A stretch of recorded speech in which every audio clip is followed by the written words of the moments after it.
Strategic and geo-economic importance. 1/5 of global trade passes through it. China pushes for control of the disputed sea lanes, as its economic security is closely tied to the South China Sea. But China's destructive activities in the region, like dredging to construct new islands and overfishing, are causing irreparable damage to the environment. There are a lot of people who have tried in the last few years to put a number on how much damage China's caused to the marine environment in the South China Sea. And there was even still ongoing efforts to convince Filipinos to sue China for damages based on a number of things. However you slice it, the fact is that China has engaged in the largest intentional destruction of coral reef in the history of the world, and that it has done it in the world's most productive fishing grounds. Their clam digging operations, which have been destroying the habitats on Scarborough Shoal, because Chinese fishermen basically excavate coral reefs in order to get valuable giant clam shells, which they use as a substitute for ivory. And it's a very lucrative business in China. And it's only in China that this has become a real economic opportunity. China has continued to destroy Scarborough Shoal since 2012, and essentially the government turned a blind eye to this in order to present this atmosphere of friendliness and congeniality with China. I think that has become increasingly untenable. So, is it time for President Duterte to change tack and rethink his China pivot strategy? Will Duterte be compelled by domestic pressures to move closer to the U.S. by recalibrating his friendly relations with China?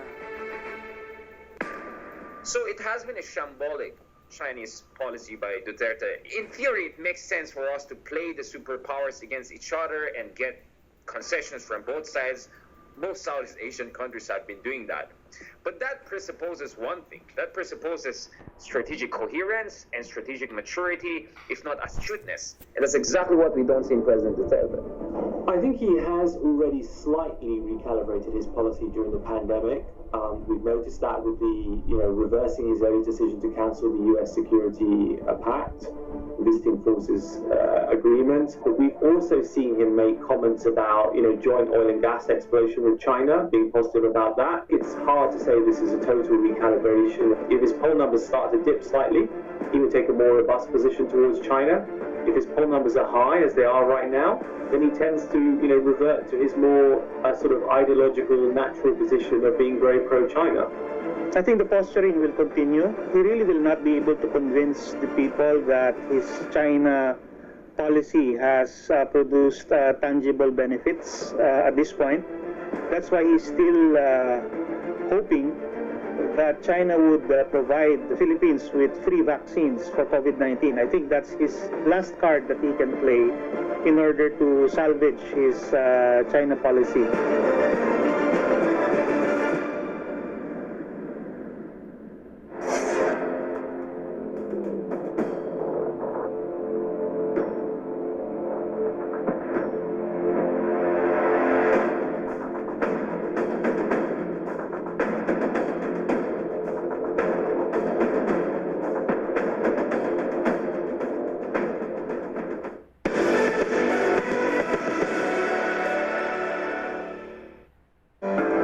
Smallpox to polio, vaccines to fight viruses usually take years or decades to develop.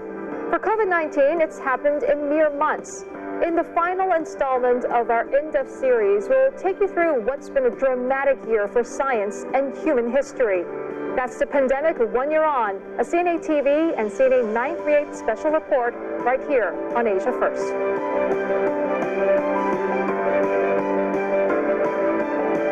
This December, behold life-changing events with tales of adventure, inner strength and discovery. A deadly ascent. The untold story of overcrowding, environmental damage and tragedy on the world's highest summit.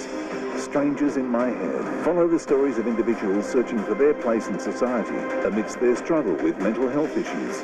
Into the Vault. Discover little secrets about Singapore and find the answers to your burning questions about the past.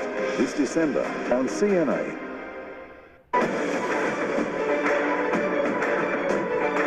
Follow me as I figure out how AI will redefine love. One sentence can be the difference between life and death.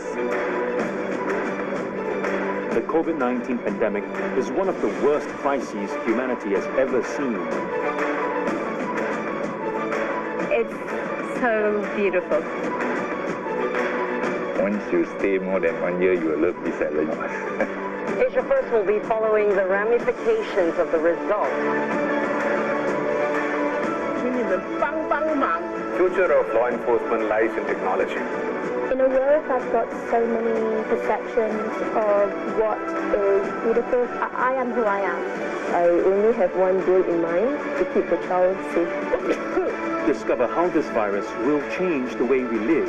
There was a time where you could see that things are more exciting in Singapore, right? Celebrate a selection of the best documentaries in Asia. Daily in December, only on CNA.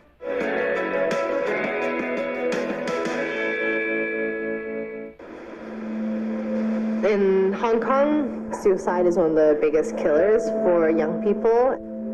Half of all mental health disorders actually start before the age 14. However, most people don't seek help until 10 years later. Why are people waiting that long? When I was around 12 maybe, I probably began experiencing some depression, but I think I didn't know what it was at that point. When I was around 18, I was diagnosed with schizoaffective disorder. If you had pain in your body, you could show like an x-ray of a broken bone, right? It's like that evidence makes it really hard to dispute that it's a real thing. We thought if we could measure whether a young person was actually going through depression or not, that could be a really useful assessment tool. Imagine if we had tools that were actually fun and friendly for young people to use, right? The idea is that you have a game character and you have to feed him food. We look at how quickly they're able to problem solve. We find that people who are depressed tend to stick with the same rule much longer. I'm really excited about our tool because it could actually say that this person is displaying cognitive patterns that are consistent with early signs of depression. When I think about what drives Jamie, I think she has this great appreciation of how difficult it is to struggle and keep things in. She just does not want to see teens think that suicide is the option. I can see that it breaks her heart when she sees another kid in the news. It just tears her apart. What I really want is for us to be in a lot more schools, and I think this is something that we can achieve in the next few years. I want to make sure that a young person's first contact with mental health support is not after they've tried to kill themselves.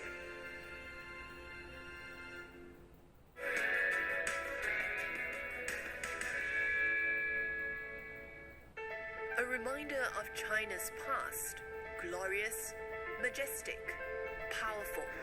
Its centuries-old history gives us an understanding of where China's future lies. The ambition to bring back the greatness of an ancient superpower is palpable. I have a front row seat as China's new chapter of history unfolds. It's exhilarating, and I'm not about to miss this moment in history.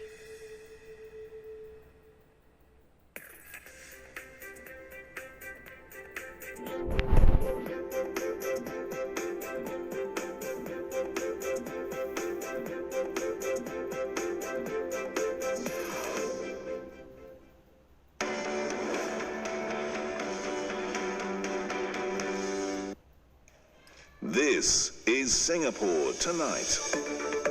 Good evening, everyone. I'm Jill Newbronner. Tonight's top stories. A new public housing option put to the test. Their new community care BTO flats for seniors.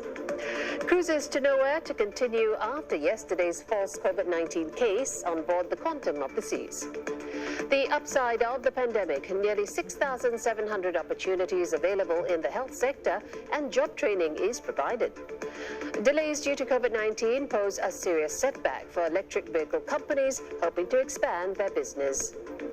And the Hindu festival of Thaipusam will go ahead in January, minus the kavaris and key features of the event.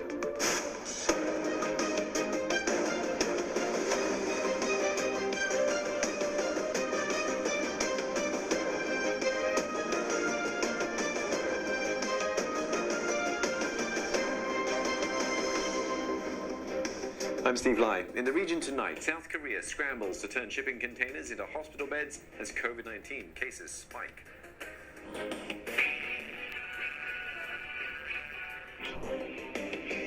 Protesters hit the streets of Bangkok on Constitution Day, demanding an end to royal defamation laws. I'm Elizabeth Neo with your Asia Business Update. Singapore and the UK turn their attention to the digital economy after inking a new trade deal.